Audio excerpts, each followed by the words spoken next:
평생 건강을 챙기려고 받던 검사 때문에 오히려 큰 위험을 겪는 경우가 생각보다 훨씬 많습니다.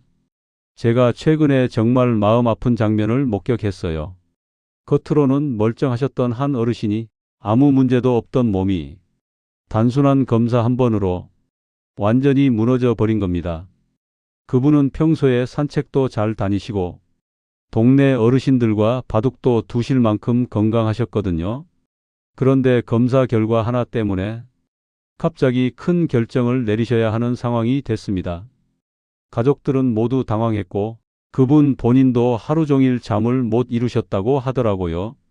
그 일을 겪고 나서 저는 다시 한번 확신하게 됐습니다. 70대 이후에는 절대 해서는 안 되는 검사들이 분명히 존재한다는 사실 말이에요. 더 심각한 건 이런 일이 한두 번이 아니라는 겁니다. 저는 노년기 검진을 30년 동안 연구해온 박사 김재현입니다. 그동안 수없이 많은 어르신들의 사례를 직접 보면서 나이 든 몸에 어떤 검사는 도움이 되고 어떤 검사는 오히려 위험을 키우는지 조용히 기록해 왔습니다. 많은 분들이 이런 오해를 하고 계십니다. 검사는 많이 받을수록 안전하다는 생각이죠. 하지만 실제로는 정반대예요. 나이가 들면서 몸의 변화 속도와 검사가 보여주는 결과 사이에 큰 차이가 생기거든요. 70대 이후에는 검사 결과 하나 때문에 괜한 걱정을 하게 되고 그 걱정이 오히려 몸을 더 힘들게 만드는 경우가 너무 많습니다. 또 다른 큰 문제는 검사 과정 자체가 나이 든 몸에는 부담이 될 수 있다는 점이에요. 젊을 때는 아무렇지 않던 검사도 70대가 되면 몸이 회복하는데 시간이 오래 걸리죠. 특히 침습적인 검사들은 더욱 조심해야 합니다. 가장 중요한 건 이겁니다. 증상이 없는데도 검사 결과만 보고 큰 결정을 내리게 되는 상황이 너무 많아졌다는 거예요. 실제로는 나이로 인한 자연스러운 변화일 뿐인데 그걸 심각한 문제로 오해하게 만드는 검사들이 있습니다. 오늘 말씀드릴 내용은 혹시라도 여러분에게 벌어질 수 있는 일을 막기 위한 이야기입니다. 여러분은 요즘 불필요한 검사 때문에 걱정되신 적 있으신가요? 제가 도와드린 분들 중에 가장 기억에 남는 분이 있습니다. 제 옆집에 사시던 76 정명호 형님이었는데 매년 하던 한 가지 검사에서 이상 소견이 나왔다며 갑자기 큰 결정을 앞두고 계셨어요.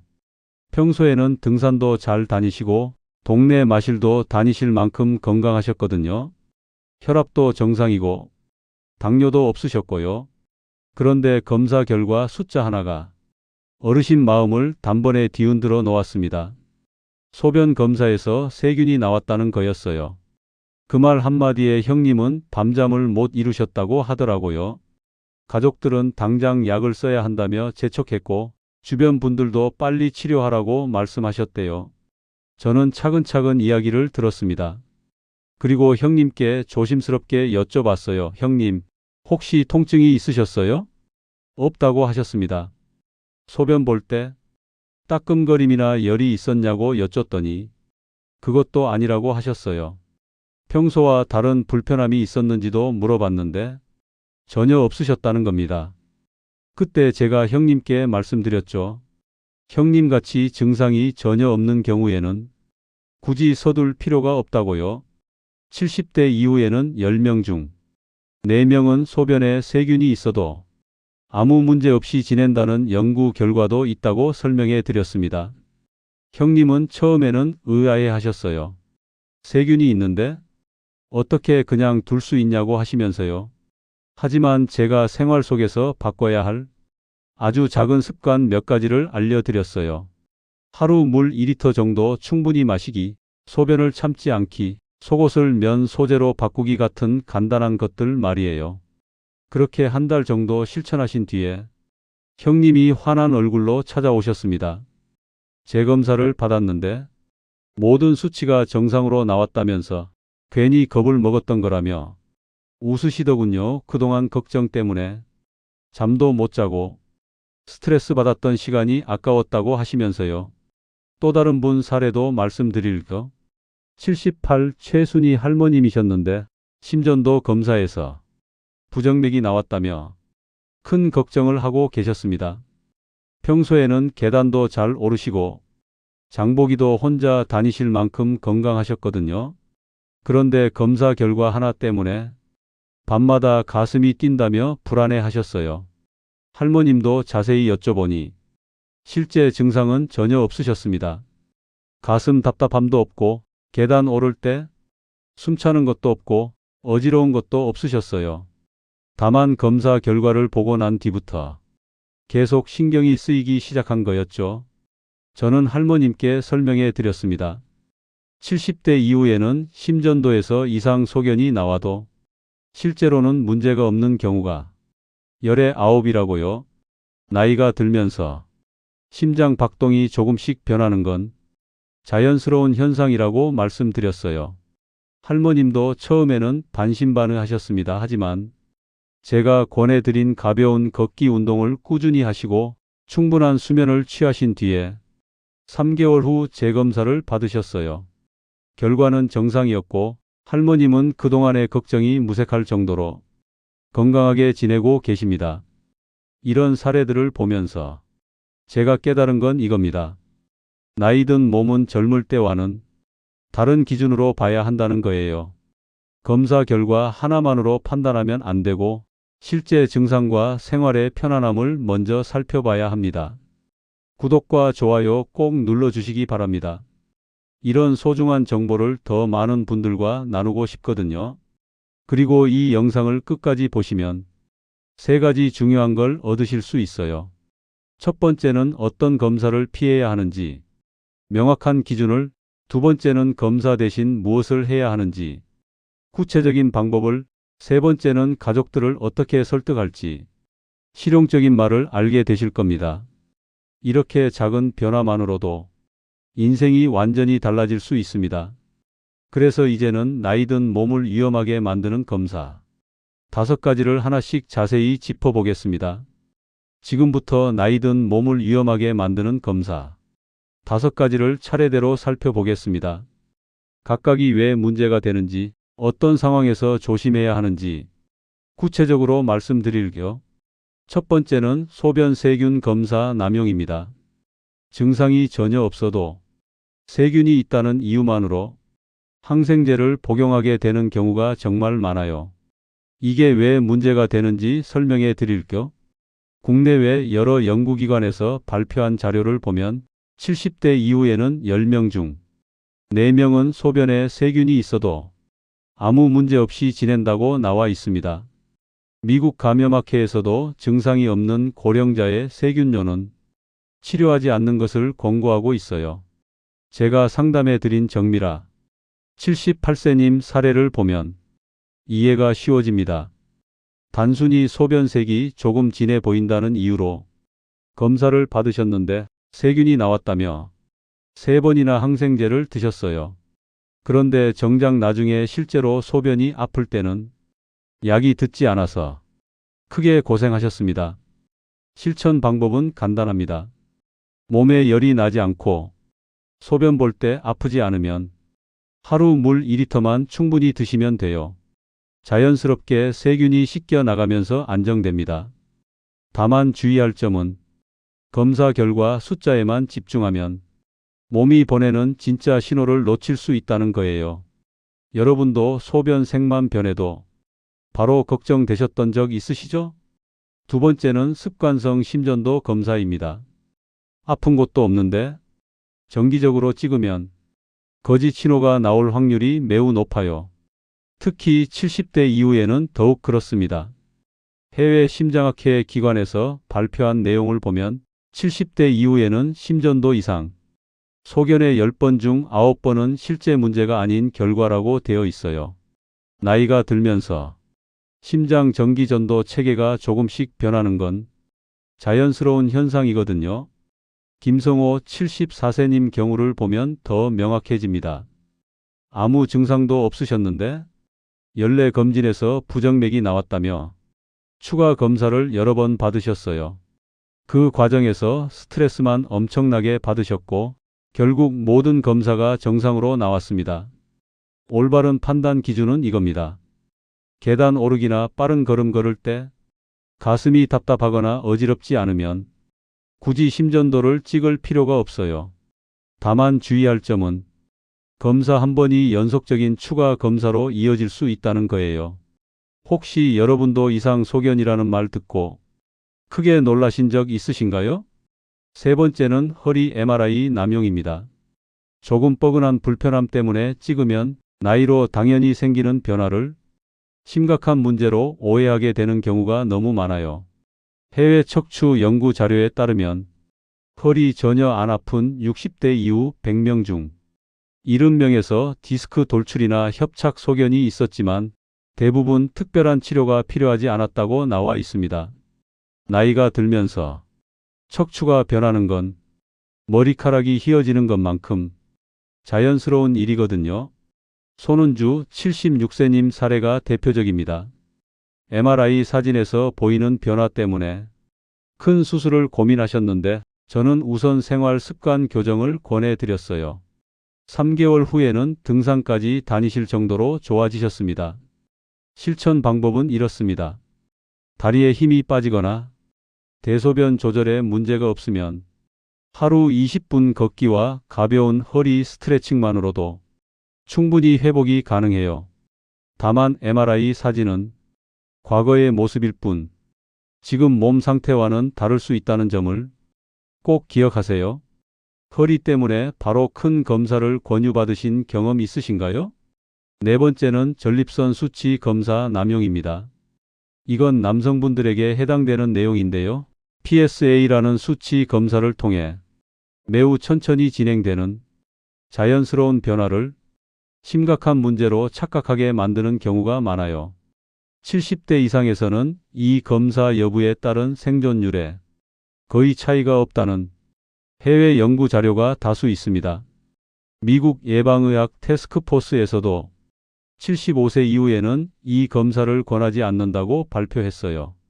최준영 75세님 경우를 보면 이해가 쉬워집니다. 수치 하나 때문에 큰 결정을 내리셨는데 그 후 생활이 오히려 불편해져서 한동안 힘들어 하셨어요. 소변도 잘 나왔고 특별한 불편함도 없으셨는데 말이에요. 올바른 기준은 간단합니다. 소변이 잘 나오고 일상생활에 불편이 없으면 굳이 수치를 확인할 필요가 없어요.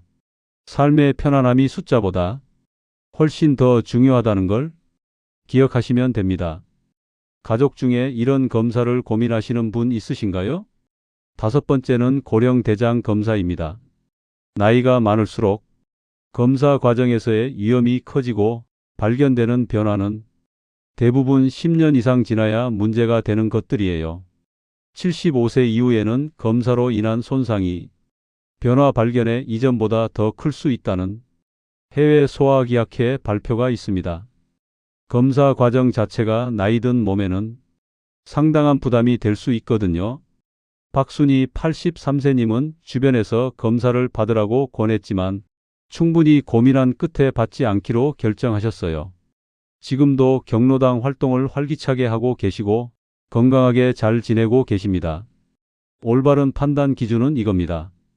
변 색깔이 검게 변하거나 체중이 갑자기 줄거나 배변 습관이 크게 달라질 때만 검사를 고려하시면 돼요. 조금이라도 이상이 있으면 바로 검사 받으시고 멀쩡하면 굳이 확인할 필요 없습니다. 여러분은 혹시 연세 때문에 검사 일정이 고민되신 적 있으셨나요? 지금까지 5가지 검사를 살펴봤는데요. 공통점이 하나 있어요. 모두 증상이 없는데도 검사부터 받게 만든다는 거예요. 하지만 나이든 몸은 다릅니다. 몸의 신호를 먼저 듣고 정말 필요할 때만 검사를 받는 게 훨씬 현명한 선택입니다. 이제 검사 대신 나이든 몸을 지키는 생활 습관을 완전히 정리해서 알려드리겠습니다. 앞서 말씀드린 검사들보다 훨씬 더 확실하고 안전한 방법들이에요. 첫 번째는 단백질 보충의 중요성입니다. 70대 이후에는 근육 감소가 가속화되는데 이게 넘어짐 위험과 직결됩니다. 계란, 생선, 콩류만으로도 충분한 보충이 가능해요.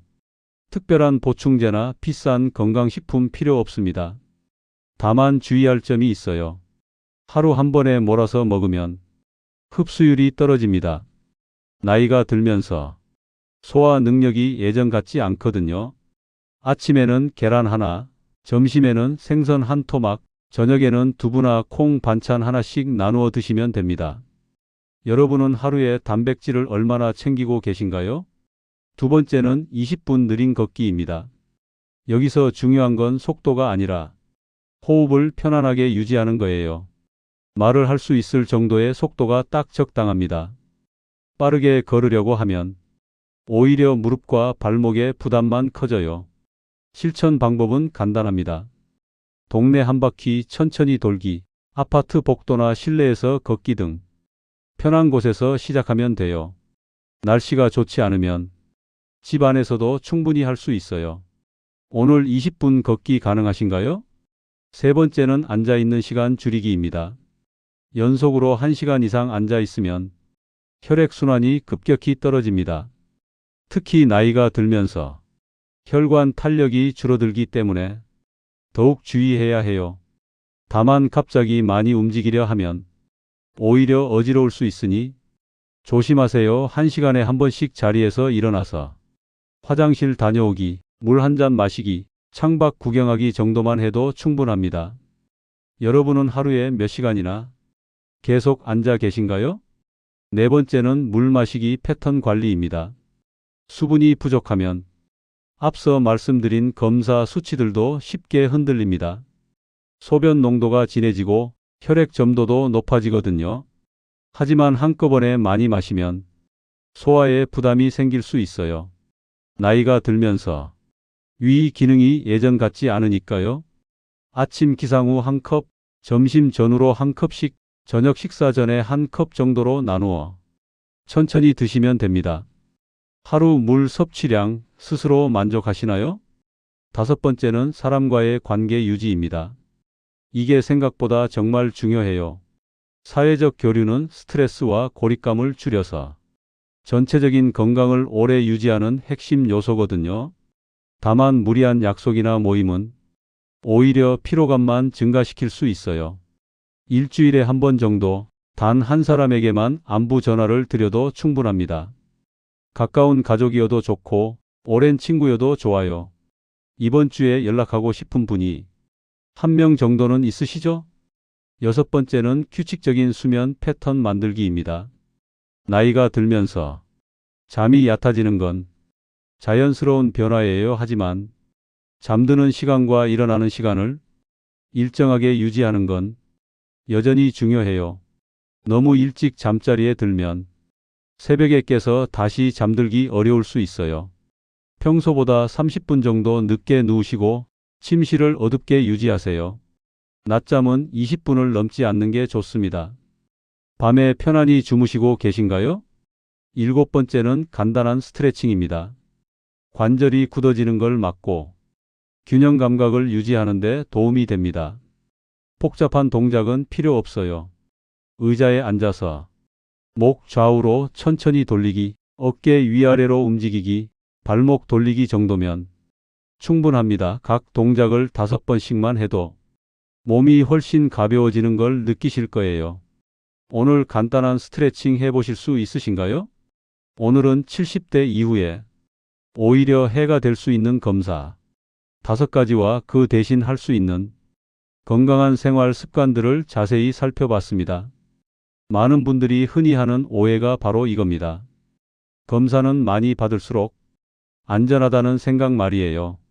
하지만 실제로는 나이가 들수록 그 생각이 오히려 몸을 힘들게 만들 수 있습니다.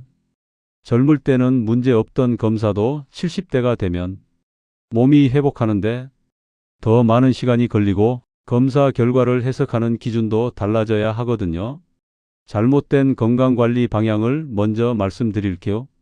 증상도 없는데 습관적으로 검사를 반복하고 수치 하나 때문에 밤잠을 설치며 걱정하고 검사 결과만 보고 불필요한 치료를 받게 되는 길입니다.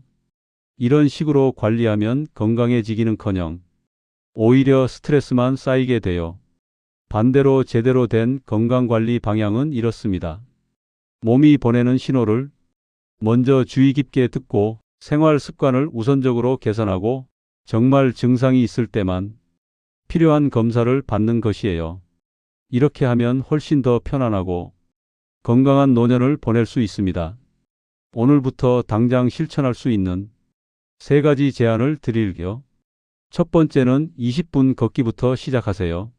복잡한 운동이나 헬스장 등록 필요 없습니다.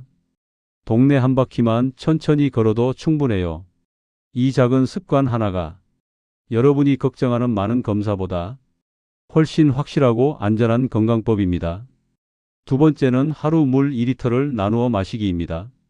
한 번에 많이 드시지 마시고 조금씩 자주 드세요. 이것만으로도 소변 관련 걱정, 혈액순환 문제가 상당히 개선될 거예요. 세 번째는 일주일에 한 번은 가까운 사람과 안부 나누기입니다. 전화 한 통화, 짧은 만남 하나가 어떤 검사보다도 마음과 몸을 건강하게 만들어줍니다. 이 3가지만 꾸준히 하셔도 6개월 후에는 지금과는 완전히 다른 컨디션을 경험하실 거예요.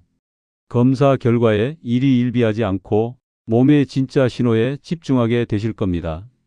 다음 영상에서는 시니어들이 가장 헷갈려하는 영양 관리에 대해 다룰 예정입니다. 어떤 음식을 늘리고 어떤 음식을 줄여야 하는지, 시중에 넘쳐나는 건강식품 광고 중에서 무엇이 진짜이고 무엇이 거짓인지 명확하게 구분해서 알려드리겠습니다. 마지막으로 여러분께 여쭤봅니다. 오늘 이야기를 들으시고 가장 먼저 바꿔보고 싶은 습관이 무엇인가요? 댓글로 꼭 남겨주세요. 여러분의 경험과 고민을 나누시면 더 많은 분들에게 도움이 될 거예요. 끝까지 들러주셔서 감사합니다.